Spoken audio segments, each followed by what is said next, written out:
and 314 for a shooting at Century Theaters. They're saying somebody's shooting in the auditorium. Roger, keep your fires west of the smoke. You're cleared hot. An officer hit. Send me the world. Don't go over that fence. Don't go over that fence. Grab the shotgun again. Welcome to Tactical Tangents.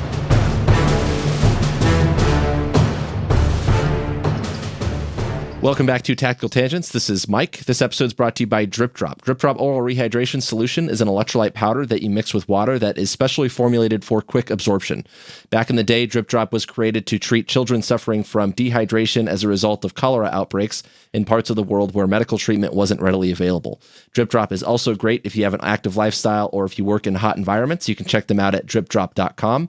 And if you work for an organization or agency that has a supply guy, you can also have them buy it for you. They're available through GSA Advantage and through their national stock number. Also by Mantis. Mantis is a firearms training system that works in both live fire and dry fire. Their newest products can track your recoil management and can help you refine your draw from the holster. Some of their newest technology also works for shotguns and archery. If you're into those sorts of things, you can check them out at mantisx.com for data-driven performance. My guest tonight is John Huston. John is a professional explorer who has led expeditions to both the North and South Pole. In fact, he was the first American to reach the North Pole unsupported by any locals or guides, and he's going to tell us all about that. John also has experience working with Sled Dogs and is an expert in cold weather training, survival, and logistics. His background is a testament to what resilience and mental toughness looks like, which is obviously a key theme for us here at Tactical Tangents, so I'm excited to get his perspective on that.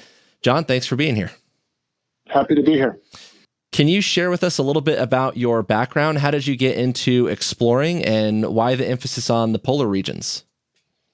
Yeah, after college, I ended up working at Outward Bound, Wilderness Education and Leadership School. This has a lot of schools, Outward Bound does, but mine was based in far northern Minnesota in a little town called Ely, nestled in the Boundary Waters about 10 miles south of the Canadian border.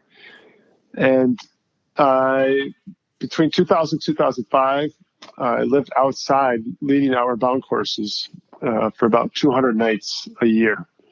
And I often used stories of historic polar explorers as leadership curriculum for the courses I was instructing. Early polar explorers were pretty much the astronauts of their time. They would sail their ships off the map of the world and then park them in these unknown regions. And then return or not return several years later with incredible stories of how they had mapped those regions and walked and skied and traveled in places no kind of Western cultures ever had. And the more I got into these stories, I started getting into like how they solved problems and how they led their teams, and specifically how some of these lesser known Norwegian explorers like Roald Amundsen and Fridtjof Nansen made decisions and how they prepared, and found that these kind of quieter stories of success and executing a plan were an incredible roadmap for leadership course on an Outward Bound course and for kind of taking on my own big challenges. I caught a couple breaks and ended up on Greenland with a bunch of Norwegian Special Operations Forces guys and polar explorers themselves, rerunning the original race for the South Pole for a BBC and History Channel television production in the spring and summer of 2005, and that kind of launched my polar expedition endeavors.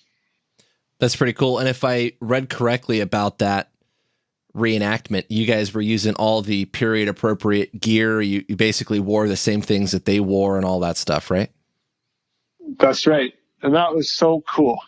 I mean, we read books because we had curiously identify with the plot and the characters and what they're going through. And one of my most favorite books was the story of the race to the South Pole, specifically Amundsen's side of the story. There was also a British team led by Robert Falcon Scott.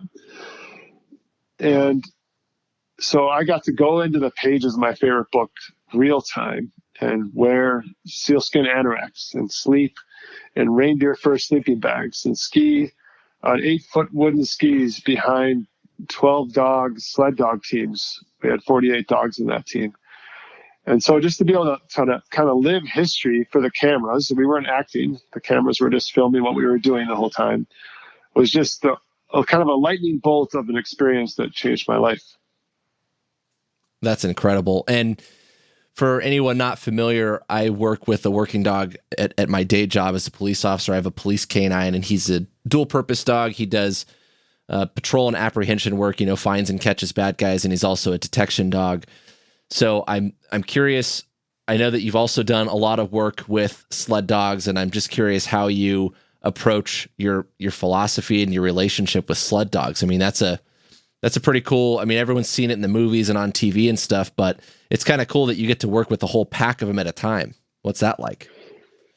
Yeah, working with sled dogs is a special and super fun, engaging experience. Most of the sled dogs you see in movies are actors. Real sled dogs are not these pretty-faced Siberian Huskies that look all fluffy. Real sled dogs are athletes. And actually, a Iditarod sled dog, Alaskan Huskies, are the fastest animal on Earth at a distance over 10 miles.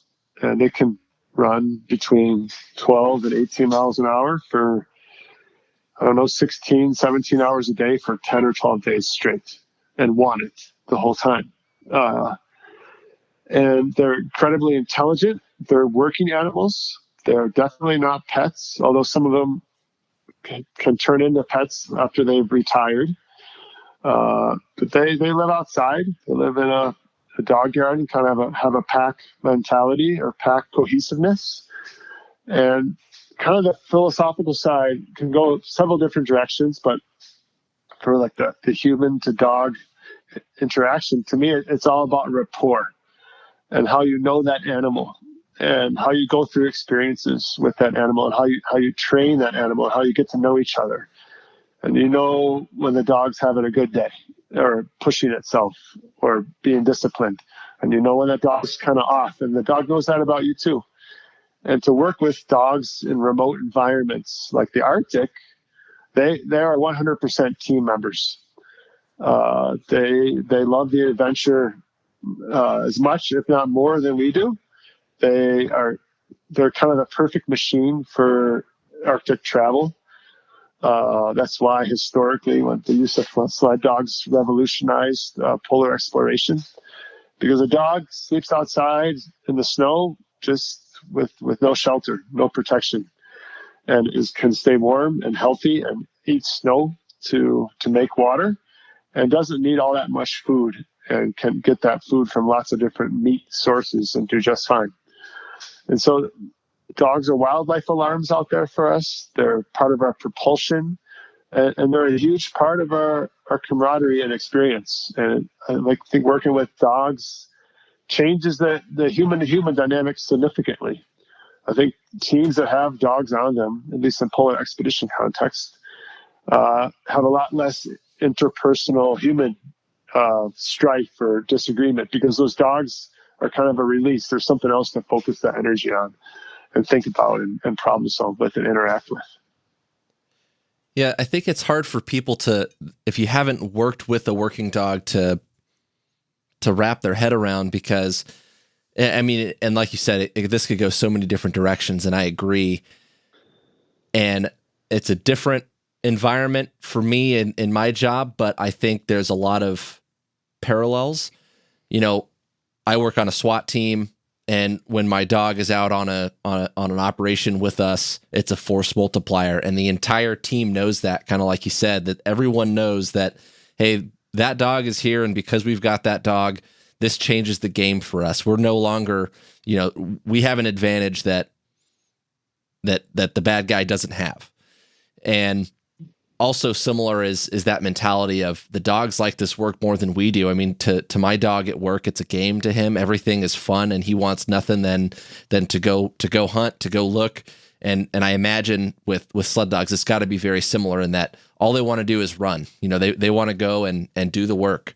Yeah, well, 100%. I mean, I've been on the back of a dog sled with so many people who have never experienced it before. And the minute you hook them up, it's just pandemonium, because the dogs are barking and wild with excitement to work and to pull. And it's not just like the power of a working dog doing its thing to see a dog in the element is something so fun and eye-opening to witness, but it also is like, it's a powerful animal. A sled dog is crazy strong. Sled dogs, you don't walk a sled dog, they walk you. Yeah. But it's not like walking a little dog in the neighborhood. Like, this dog is so strong. Put on a and kite. so fast. Right, exactly. And probably like you experienced, Mike, that the dog, I think, changes the human's interaction with an environment significantly. It really Like does. how a dog, in my case, in a wilderness environment, what a dog sees and smells and hears, I'm in tune with that when I have a dog with me. Yep. Or how it behaves with the weather. And I'm sure that it's the same with you, like how a dog interprets a crime scene or whatever is being hunted or smelled or wherever you are, like it changes what your lens is as well. Yeah, you're constantly reading them, and it's giving you information that, one, you wouldn't have it. It's just, if my dog is working odor and I see that, okay, hey, I'm giving the other teammates that I have with me a heads up that, hey, he's hot over here. There might be someone on the other side of this wall or in this yard or something like that. But you also mentioned something earlier, which is, when they're having a bad day and they know when you're having a bad day. That body language really does go down the leash, as they say. So there's a dynamic there that, unless you've experienced that, is hard to describe. And the other thing about the dogs loving the work is that, when we go out and we're looking for a bad guy and we find someone in real life and the dog just gets fired up. I mean, it's the coolest thing. And it's kind of weird, I think, for people to think about. Like I've caught it on body worn cameras and they get to watch it and stuff. And you see that, like, you're out looking for this armed suspect that's dangerous. And there's this element of, safety that you have to worry about and stuff. But when the dog finds somebody and he's coming out and getting handcuffed, it's like the most exciting thing in the world. Like, the coolest thing that we get to do is go find bad guys. And it really is kind of a party for me and the dog at the end, because it was a successful application of, dog plus human creates this synergy that is so exciting in a sense that, unless you've gotten to experience that, you just can't, it's hard to put your finger on, It's true. I mean, I've been on panels where this is the topic for 2 hours, and it can go longer. I mean, I think there's hunting dogs. This is the same type of thing. Like a dog in its element as a working animal, it's a very powerful tool to be a part of. Yep, I agree. Well, I want to take us back to some of the other work that you've done. I know that we've kind of had this emphasis on snow and the Arctic regions. Probably a more practical question is, how do you deal with the cold? Yeah, dealing with the cold. People think I'm cold all the time. Sounds like it. In an Arctic environment where it's minus 30 or minus 40 is cold all the time.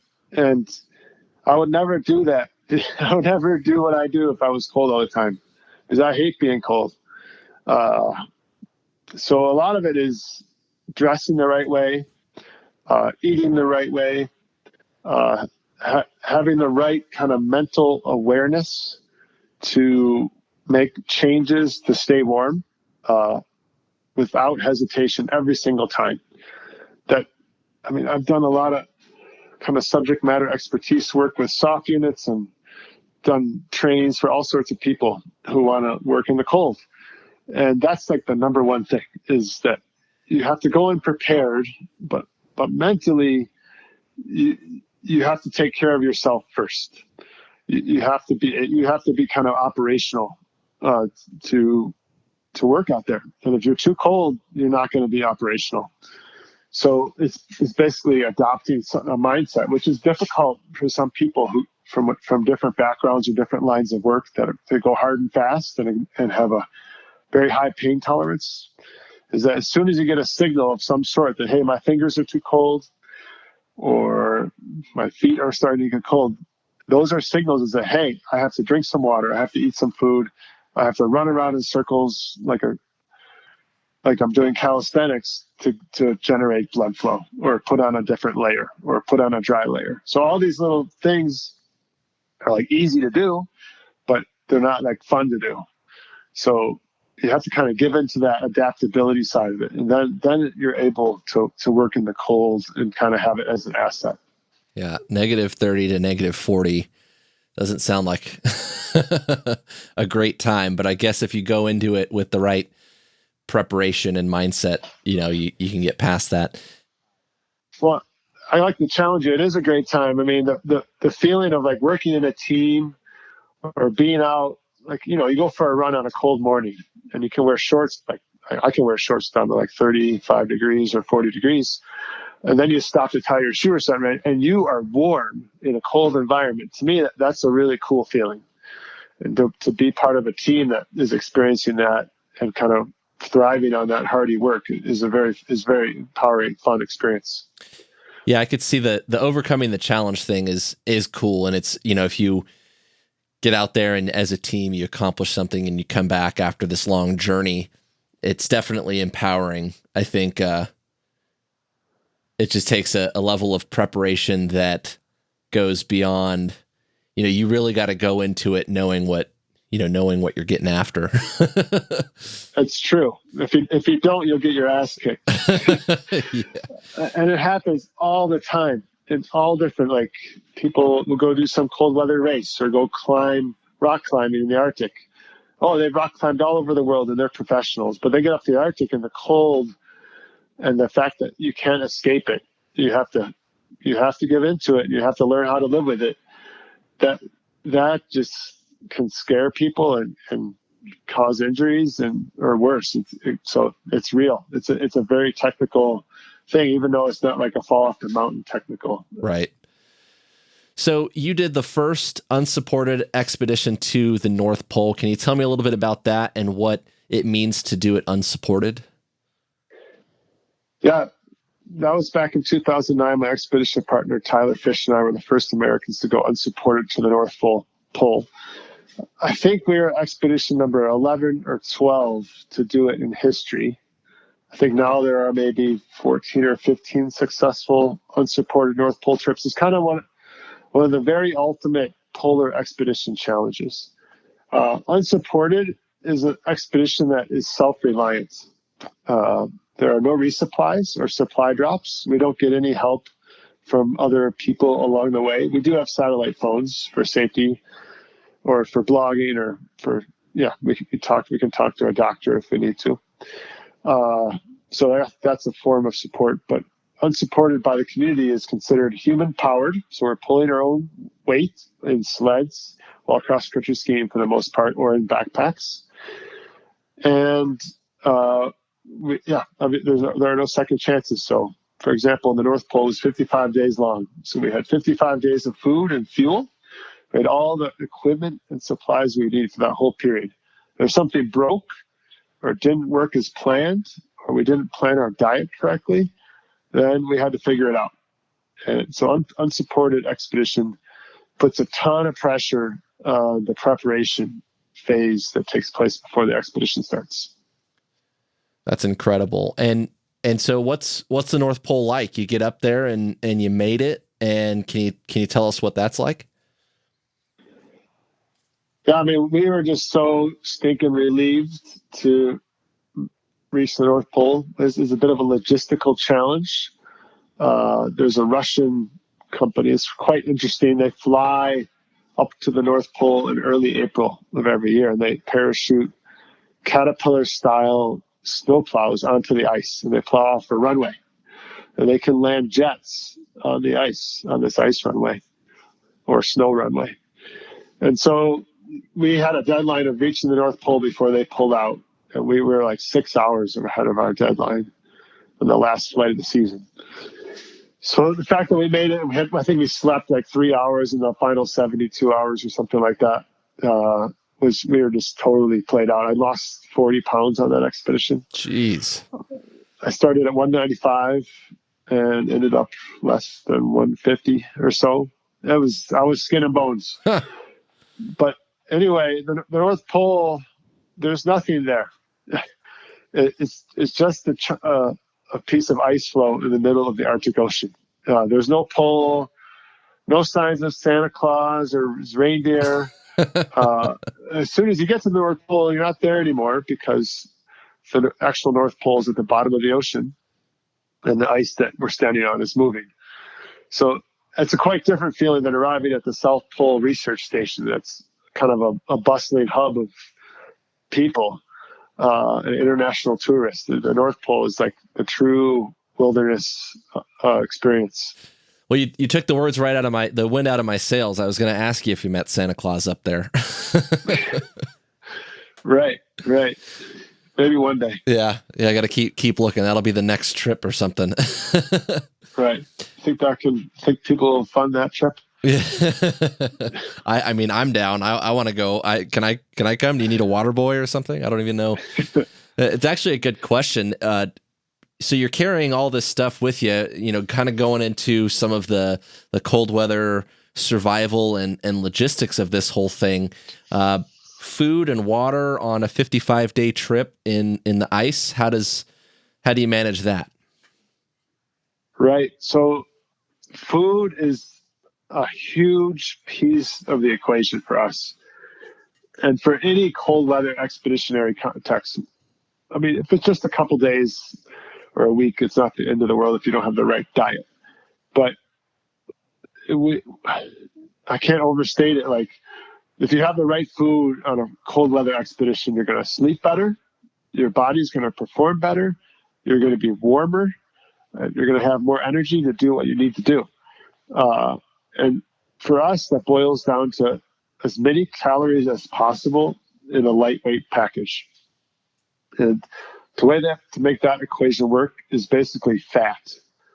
So we ate about 7,000 calories per person per day on the way to the North Pole, including a whole stick of butter per person every day.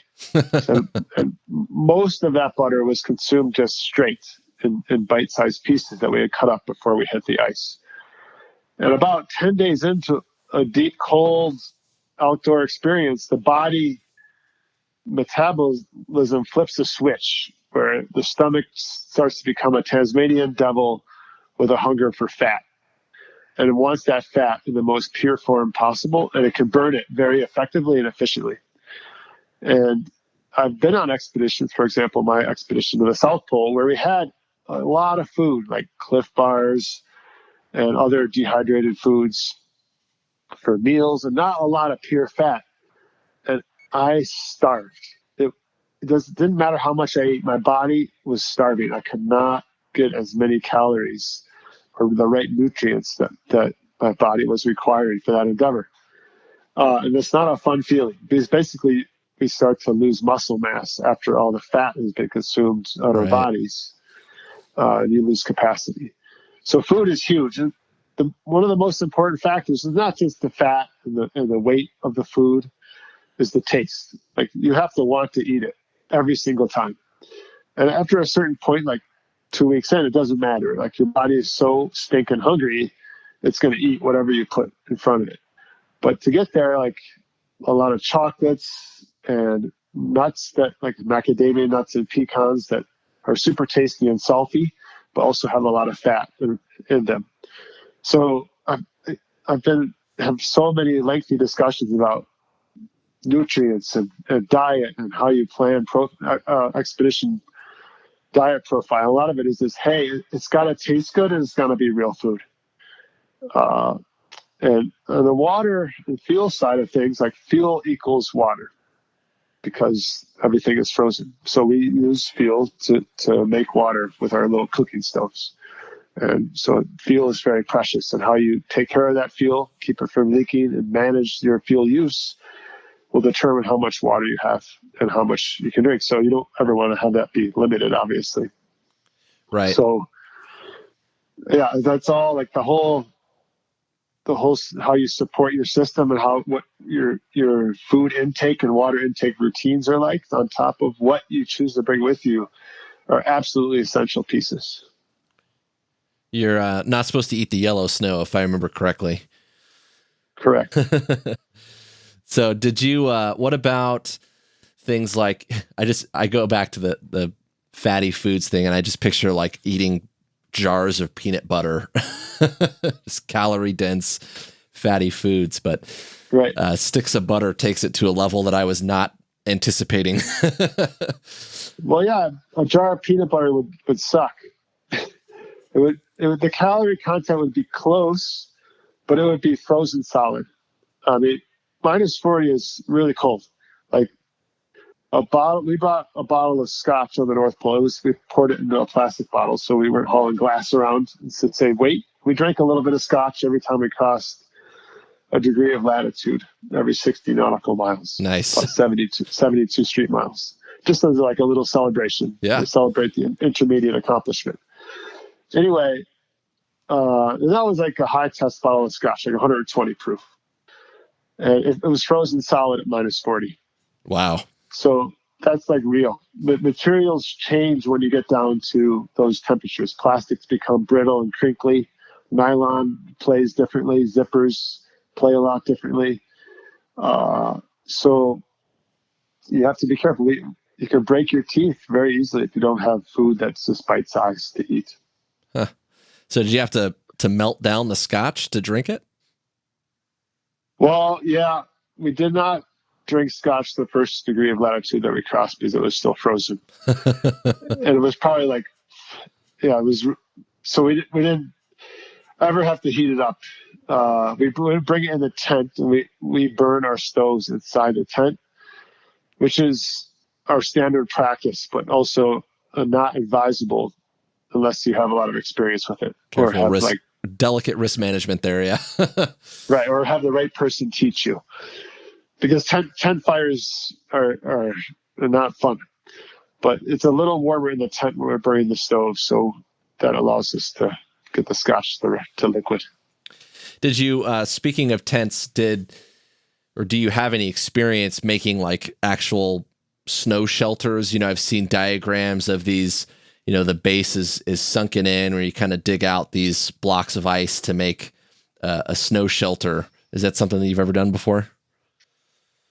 I have made some snow shelters, never on expedition because it takes too long.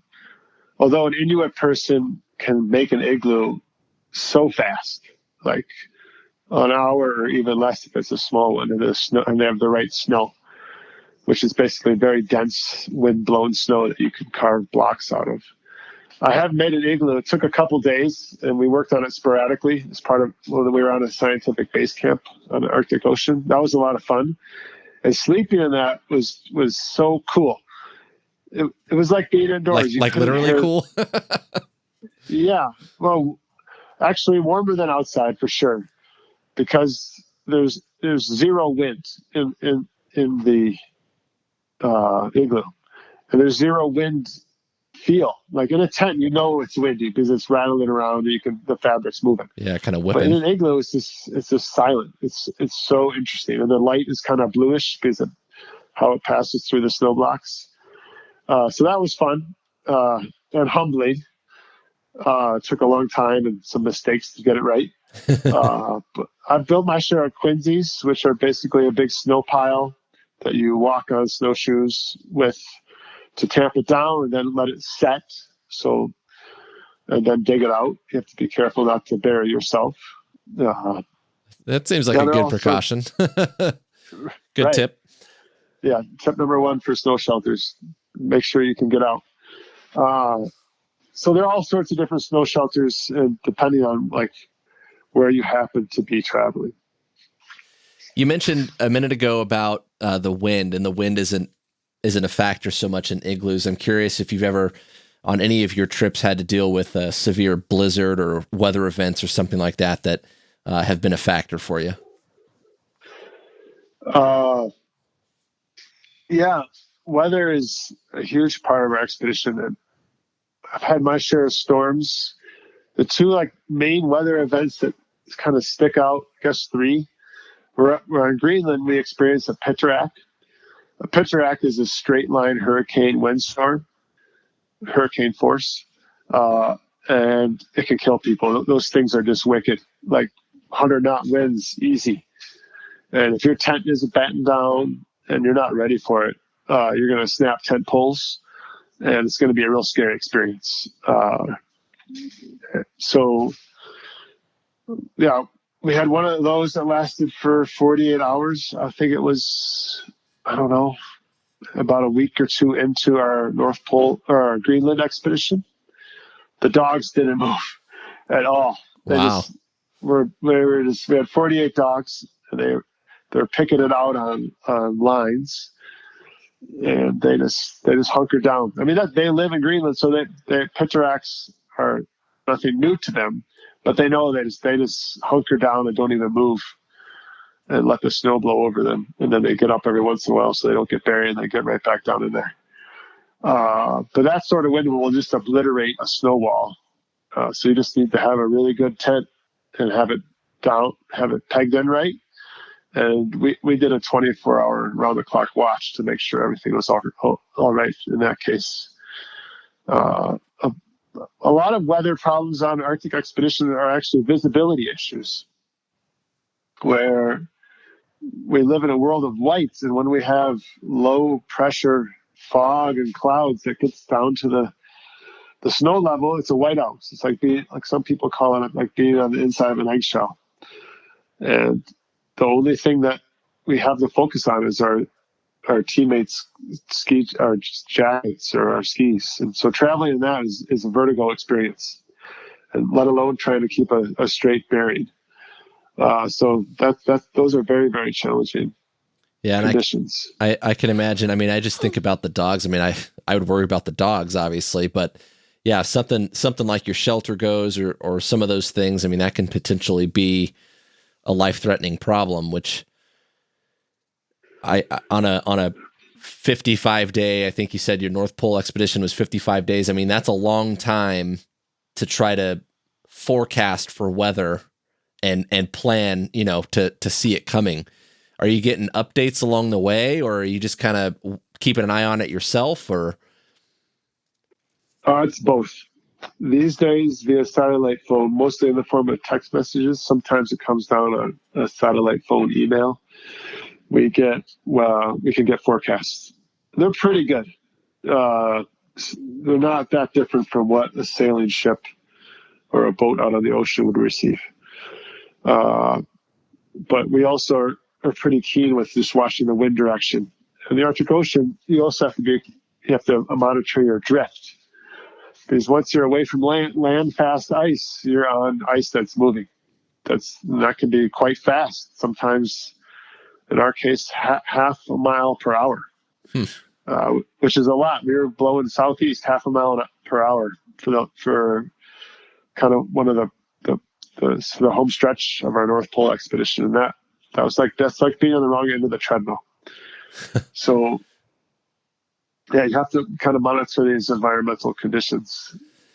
So can you walk us through your risk management process when you're planning one of these expeditions? I kind of want to get into how you do the planning and logistics and the prep work to get ready for one of these big long trips. I mean, 55 days, I struggle to wrap my head around 2 months worth of food, let alone eating 7,000 calories. And then on top of just the actual, I guess, necessities you would think for, there's also a bunch of contingencies and what if questions that are going through your mind. I mean, what does that process look like when you're getting ready to do one of these big expeditions? Yeah, there's a lot of work that goes into preparation. And I don't know, I think it was from one of my Norwegian colleagues. I was talking with him, and I'm like, hey, I'm scared of the Arctic Ocean. I've never been there.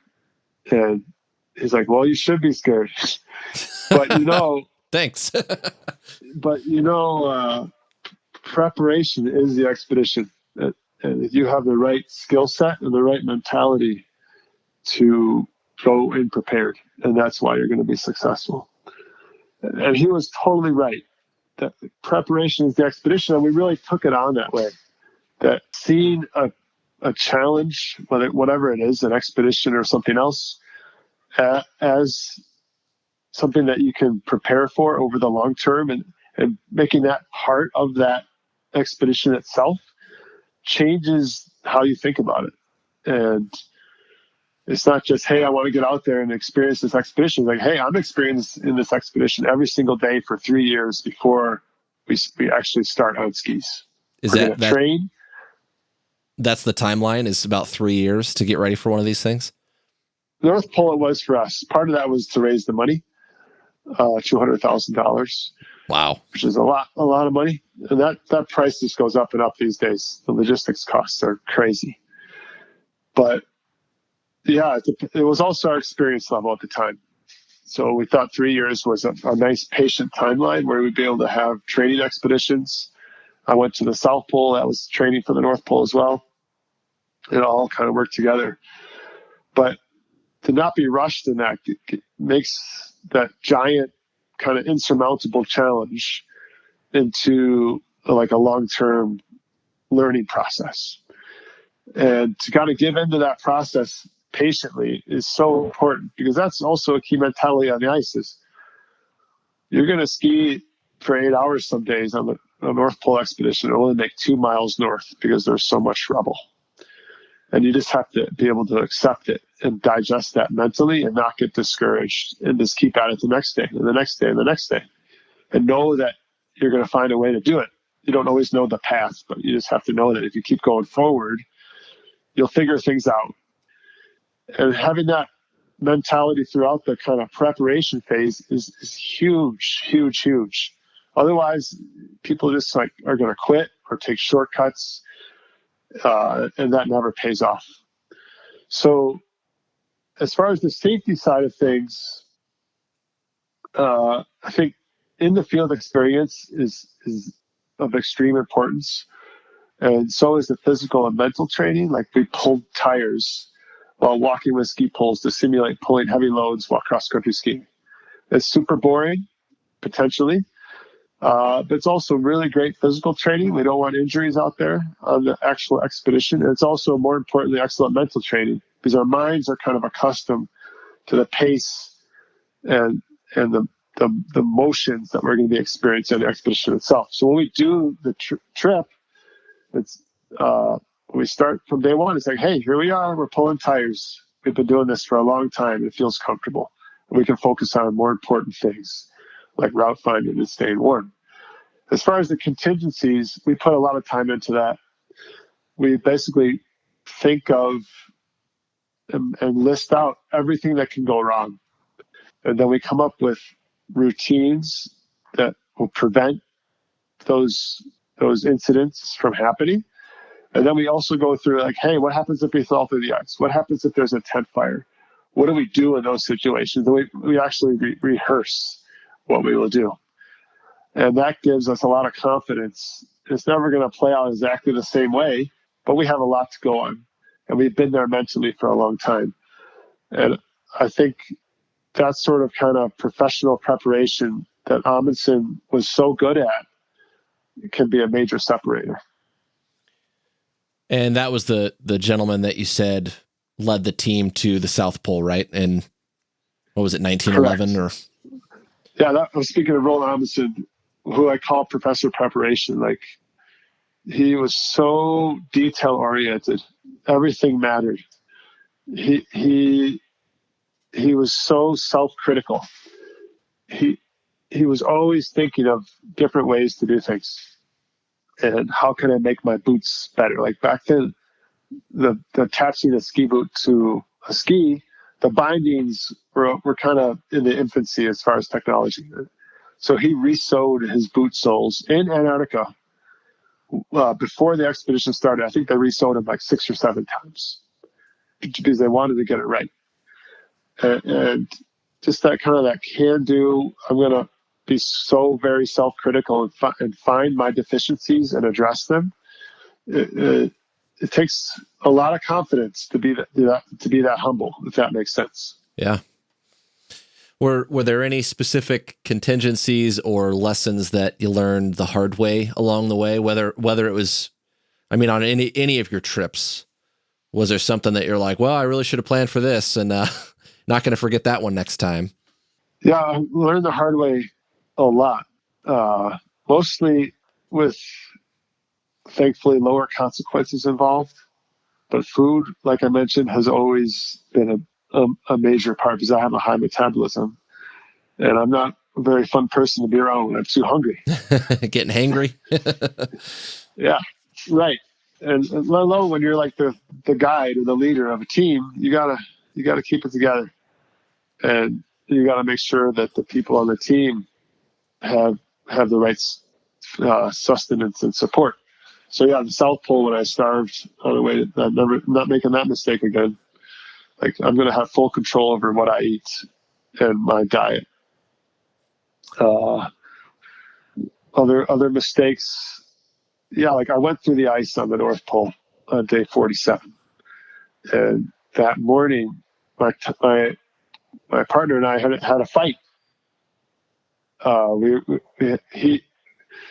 We got into this argument, and it was just so silly, but also emotional, and I was all steamed up as I skied out of camp that morning. My mind was not focused on safety, and we get to this newly frozen lead, which looks kind of like a river that's just frozen over slightly.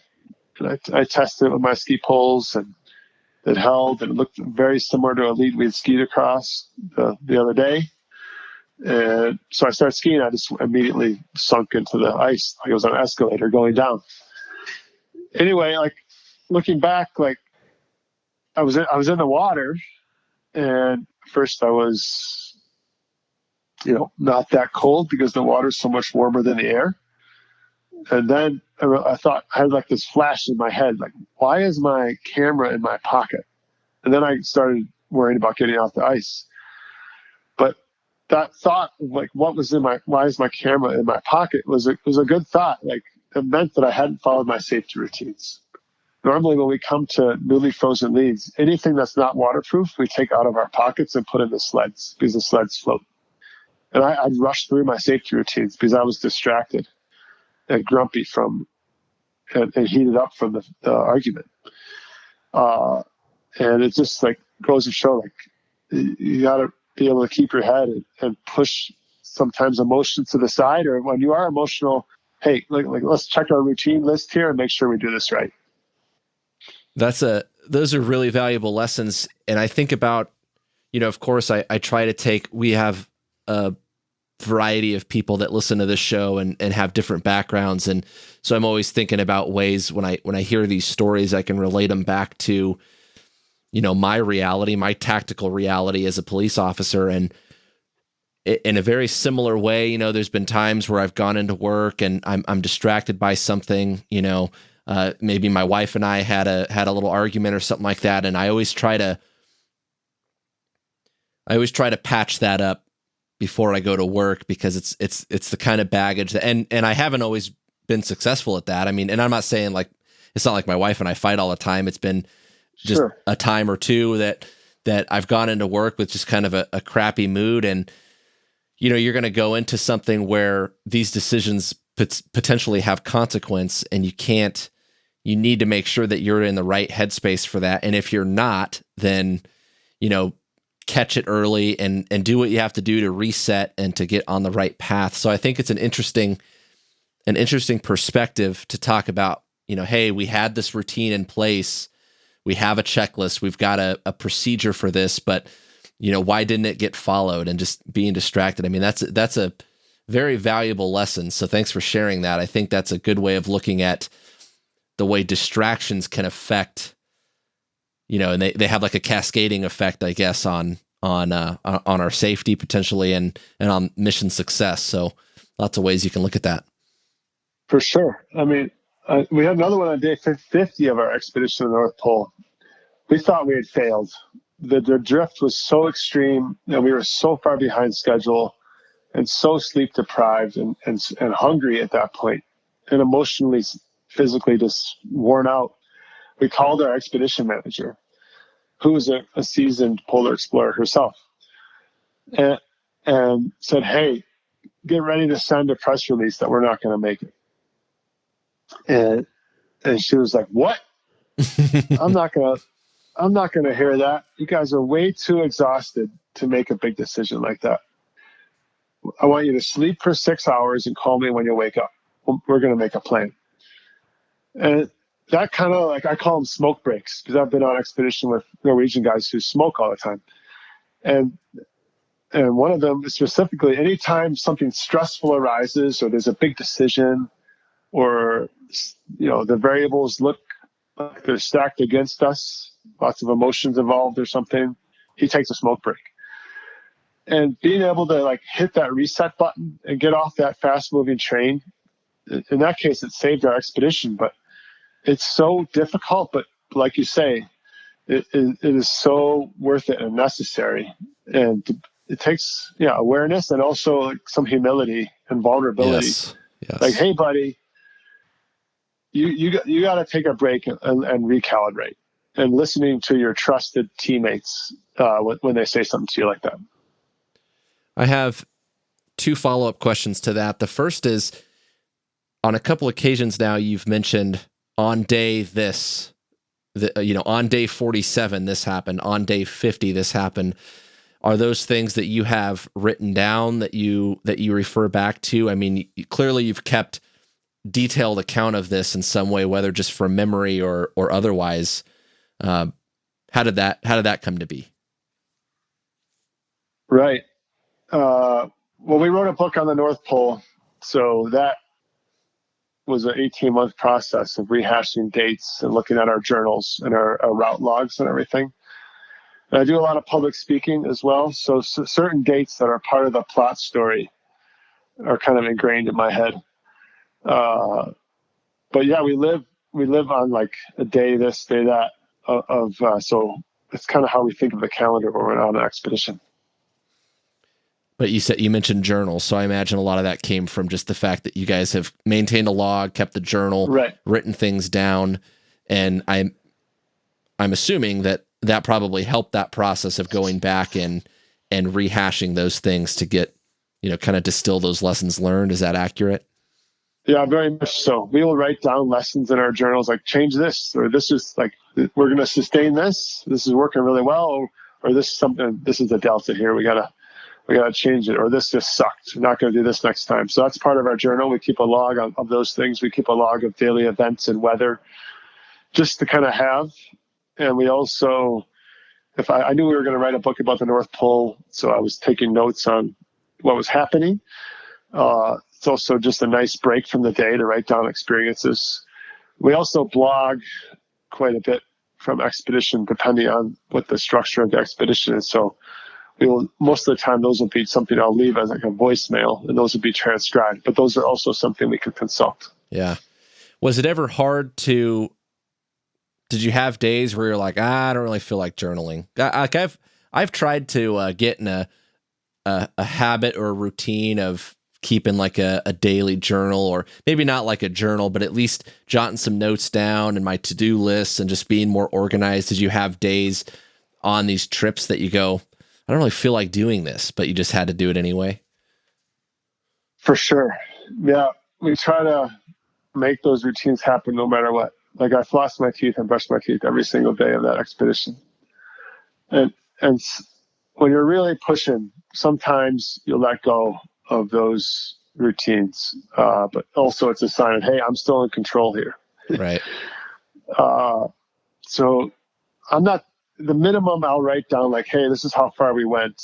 This is what the visibility was. This is what the weather, this is, just some basic info. So there are a couple that are like that. And then the second follow-up thing that I had from your comments a few minutes ago had to do with the smoke breaks. I love that concept is, that tactical pause or whatever you want to call it, where you just take a break and say, hold on a second, knock it off. This is stupid. That was what Jim would be saying if he was here. He has those moments on the airplane where everyone has to say, hold on a second, no fast hands, and let's actually look at this. But right. I think for one of the interesting things that you talked about was the humility required if you're the guy that is out there on the ice leading this expedition. You've got a sober adult to call back to that can say, no, we're not making any big decisions like that. And you kind of relinquish a little bit of that planning and decision making, I guess, back to home base, that's got to be kind of difficult at times to, when you're out there in the field, default to in a sense, because they don't necessarily have full appreciation of the situation that you're trying to convey. And I guess part of your risk management and planning process has to include that, right? Where you've got this, phone a friend option that you can fall back to. Can you talk to me about your approach to that? Right. That person is on the team. And I have played that role for a lot of expeditions myself. And I feel like I'm very good at it because whatever you call it, I have like a career empathy, or I know what it feels like to be out there and how to problem solve with limited resources, or just the tone of voice that is going to work if a person is stressed out and when they're on the ice. So when we form our teams, we're always looking for people who kind of have shared values and shared motivations for doing these sorts of expeditions.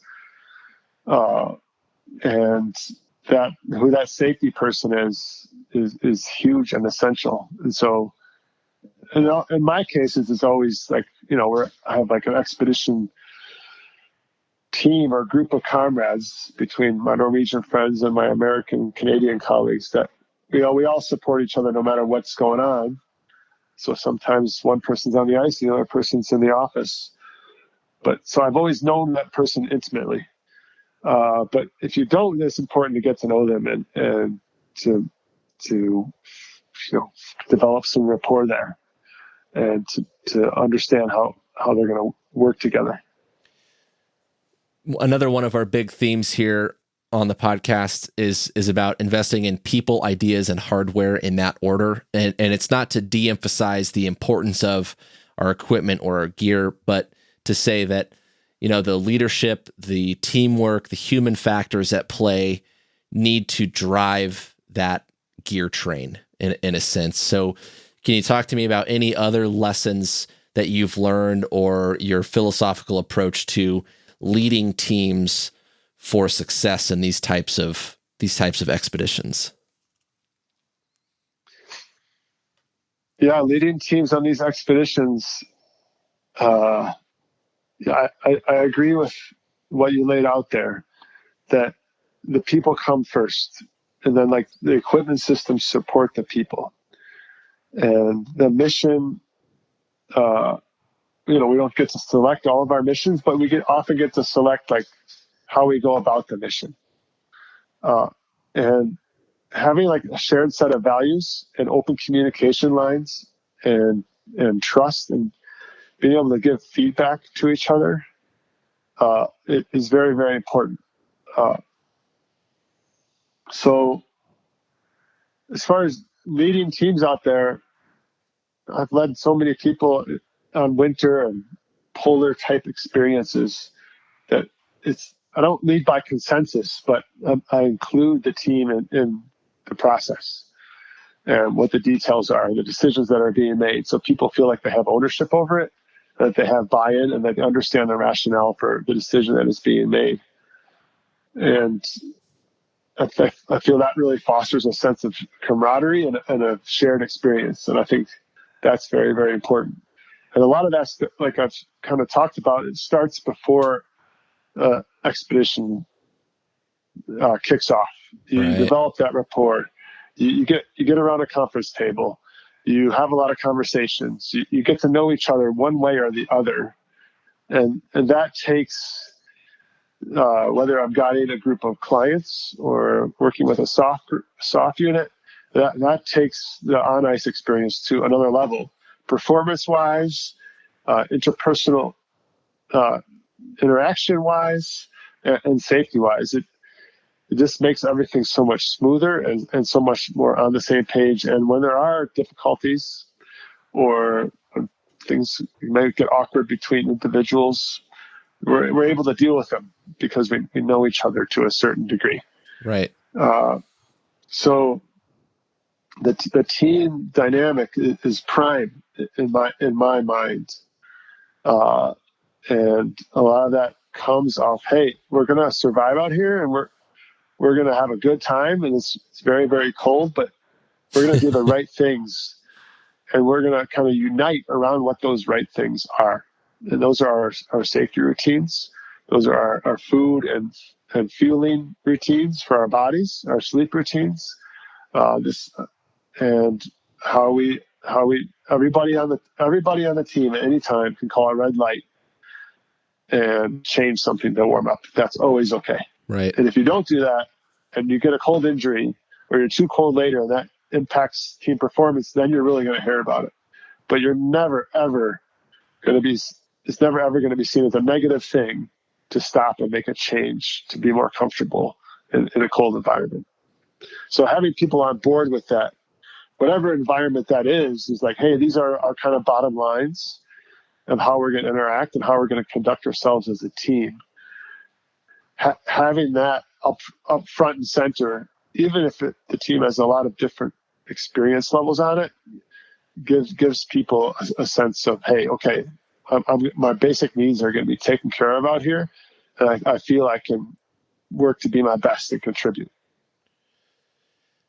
Yeah, those are all good points, and I think there's two in particular that I just want to kind of highlight. Was one, you mentioned in there how you're not leading by consensus, but that everyone has a voice and a say, and I think that's a very important leadership concept for people to wrap their heads around, especially in team-based environments where, you know, the strength of the wolf is the pack, you know, or whatever, so to speak. But the idea that to some extent democracy isn't, I guess, as efficient in some ways. There's a book that I read about, it's actually one that we talk a lot about on the show, called The Unthinkable by Amanda Ripley. And they talk about how in certain team situations, hierarchy is more efficient, you know, like in a military commander sense, you know, someone's making a call and people just follow orders, and it's very efficient to the point. And so finding a good balance there where, you know, hey, I'm not going I'm not working off a consensus here. I'm going to make a call. You guys can give your input, but then I make the call, and then everyone has accepted and consented to the fact that, all right, he's the boss. Let's go with it. That's an important balance to find on any high performing team.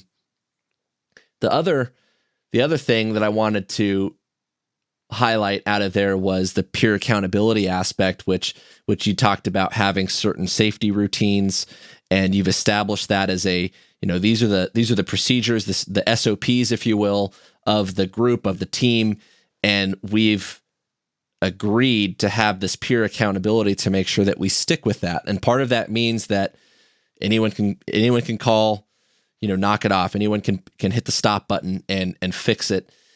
And making sure that everyone's on board. It's established a cultural norm within the group that really builds in those fail safes to encourage people to say, hey, hold on a second, something's unsafe here, or I think we need to do something different, instead of just like, well, whatever, he's the boss, he's not going to listen to me, I'm just not even going to bother giving my input. I mean, that's not a good, healthy culture to foster on a team. So I think establishing that cultural norm and having that kind of peer accountability is a key part of that. So I just like hearing your perspective on those. But did I sum those up okay? Do those seem like they recount what you're talking about?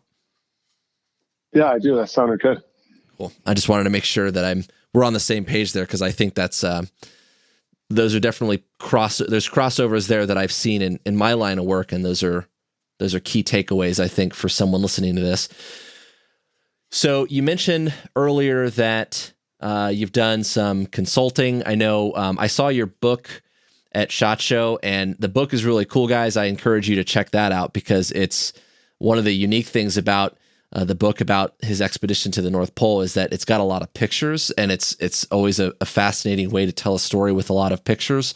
But speaking of high-performing teams, I know that you've done a lot of work with Special Operations Forces, and some of those, you've done some consulting and training for those units. Can you tell us a little bit about that? Sure. Well, first of all, you can find my book on my website, which is johnhuston.com, JOHNHUSTON.com. Huston. I spell my name like the old Hollywood director John Huston.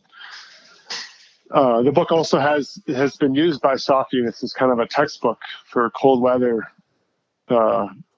exercises, because it has so many kind of sidebars on how we live and how we operate on an Arctic expedition, but are pull out of the main narrative. Over the years, I've done lots of different work with soft units, international, Canadian, and U.S.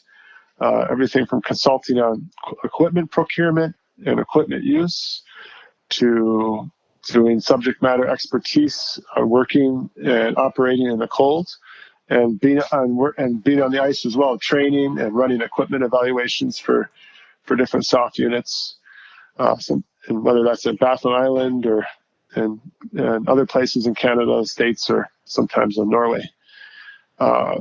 Seems like there's a thirst for knowledge on that topic, and that it's a bit kind of out of the militaries have been occupied in the deserts and the jungle, and now cold weather seems to be something they're focusing on once again. So yeah, I really love working with those people and especially getting on the ice with them. You've also done some equipment evaluations and those sorts of things to kind of vet the acquisition process for some of those units. I know I mentioned that, people, ideas, and hardware, we focus on the people first, but I think some people can misinterpret that to think that gear is being de-emphasized when we say that. When we say hardware last, people are thinking that we're saying gear is not important. And I bet you have some perspectives on gear being pretty important when you're going into the ice. Can you talk a little bit about how your philosophy on gear works? Where should we be spending extra, splurging money on? Where should we just focus on basic principles? When you evaluate equipment for these soft units, what are they looking for, and what is your perspective on that? Right. Just to be clear, I don't evaluate equipment for them. They will sometimes ask me my opinion on some pieces of equipment or what I would recommend in some cases, but they conduct all their own evaluations. And in some cases, I will lead a field expeditionary, expedition or stint where they will bring equipment that they're evaluating onto that experience so they can evaluate in a cold weather context. So equipment, and as far as my philosophy on it, my use is going to be different than a soft operator's use. So, but I think there are a lot of parallels, and equipment has to be, in my mind, kind of simple and able for anybody on the team to use it effectively. And educating people about how to use equipment is a big part of that, but also the equipment is inherently relatively simple and well designed. That makes the education side a lot easier.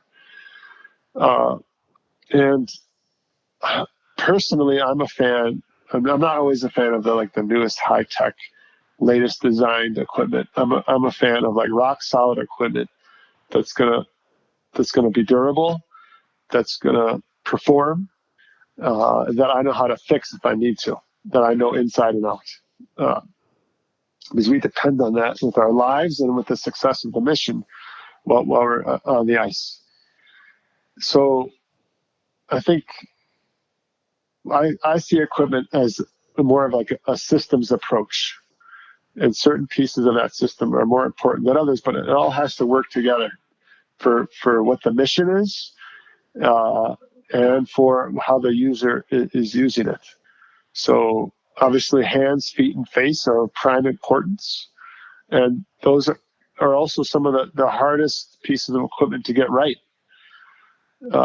And what's right for each person and each team might vary some. And that's when you talk about the military or law enforcement, when you're talking about large procurement volume, that gets difficult. So being able to modify a little bit or get comfortable with the equipment so each individual knows how to use it is very, very important. And I've seen situations where people have not been familiar with the equipment and suffered the consequences in the form of frostbite or being unable to operate. So I think equipment is very, very important, but also getting into the field with that equipment is of importance as well. Actually using it and getting some experience behind it. Right. But in a lower consequence, before things get too hot, or before lower consequence context. Well, cool. That's really interesting. So you've got a new company that you started and some other work that you do. What else you got going on? Right. The new company, the name of it is Scotty. ScottyGroup.com is the website. And basically, I got so many inquiries for training and advice and expertise from international and U.S. and Canadian special operations forces that I just decided to build a company around that concept. So we're the cold weather specialists, and we bring expertise, training, and equipment analysis to cold weather contexts and soft contexts, and also to the public. And I am the lead instructor and co-founder of the company, and we hire, people like me, seasoned polar explorers, and people who are career teachers and leaders. As far as what they bring is a lot of added value to the courses and to whatever projects we're involved in. And I understand you also do some work with Mystery Ranch, and you do some other public speaking and leadership type stuff, correct? Correct. I've done public speakings throughout my career for all sorts of companies, organizations, and schools. I really enjoy connecting with people, and I use my expedition stories as kind of a narrative plot and pull out leadership themes and themes about taking on challenges and adversity and dealing with change and adapting to all the unknowns that we have in front of us. And I apply that to anybody's endeavors. And I also consult and work on the ambassador and athlete side for several outdoor equipment companies. One of the primary companies I work with is Mystery Ranch out of Bozeman, Montana. They've been around for about 20 years now. Professional grade backpacks. They probably make 100 or so different backpacks. It's quite impressive. And so their craftsmanship and the degree of quality and detail that goes into their pack designs is also quite impressive. So I'm often up in Bozeman working with the designers, designing packs for unique situations. And sometimes some soft guys might fly up to Bozeman with me, and we'll put a pack together, something like that. So Mystery Ranch makes packs for the military. They make packs for hunting, for outdoor recreation. And the last 7-8 years, they've done very, very well making packs for wildland firefighters. And say that from Boulder, Colorado today, where thankfully it's relatively clear, but for the past month, we've had quite a bit of smoke in the sky, quite heavy. I also work with Backpackers Pantry, a food company in Boulder, Colorado, one of the biggest outdoor freeze-dried food companies in the United States. And I also work with Point 6, a wool company, a merino wool company out of Steamboat, founded by the same person who started Smart Wool way back when. So very high quality merino wool socks and base layers. And I travel to the trade shows with these companies. I help on the design side and some on the marketing side as well. Yeah, I literally wear 0.6 socks. I wear them every day at work. I love their gear. Yeah, 0.6 is fantastic. They're super high quality. They're not the cheapest socks on the market, but they're not supposed to be. And they're wool with sometimes with some very high tech fibers mixed in there. 37.5. It takes nylon and takes it to a whole nother level as far as the breathability, and it makes it more act like wool, which is the ideal fabric for socks and base layers in my mind. Yeah. Well, cool. I know we talked a little bit about your book, and people can go find that at your website, johnhuston.com. The name of your company again, you want to give that contact info so that people can find you if they're looking for training and expertise stuff? Yes, it's ScottyGroup.com. It's SKADI group.com. Scotty is the Norse goddess of winter, hunting, mountains, and justice. Nice. We just got a pretty minimal website so far. It's just the basics, splash page and content, but you can find my contact information there. So that's ScottyGroup.com, and my personal website is johnhuston.com, and that's spelled Huston, like the old time Hollywood director, not like the city. Awesome, guys. Well, go check out the website. Get a hold of John if you're looking for expertise, training, consulting, those sorts of things. And John, I appreciate your time. Thanks for coming on the show and chatting with me. Thanks a lot. I enjoyed it. All right, guys, make sure you go check out our sponsors and give them some love. This episode was also brought to you by Dry Fire Mag. Dry Fire Mag solves the common and annoying problem of having to rack the slide every time you pull the trigger in dry fire training. With the Dry Fire Mag, you can build good habits by having a trigger that will reset so you can prep the trigger for the next shot without taking your other hand off the gun. You can find them at dryfiremag.com. Also by Right-On Optics. Right-On is bringing you high-quality HD glass. All of their scopes and red dot sights have Japanese glass, and they are a company that are focused on people and quality, and their products are backed by an unconditional lifetime guarantee. If you ever have a problem with their stuff, they will replace it, not repair it, which is cool. They are veteran and law enforcement owned, and you can find them at rightonoptics.com. Don't forget that we put out new episodes on the 1st and 15th of every month. If you want to interact with us, you can find us on Facebook, Instagram, Twitter. We are at TacTangents. You can also email info@tacticaltangents.com if you want to get a hold of us that way. And if you want to support the show, head over to Patreon. Give us $1 for each new episode. That money is going to go back into bringing you good content.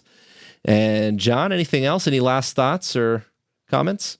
No, I enjoyed the conversation. Happy to continue it offline, and look forward to seeing you once the trade shows resume. All right. Sounds good. Thanks for joining us, guys. Good talk.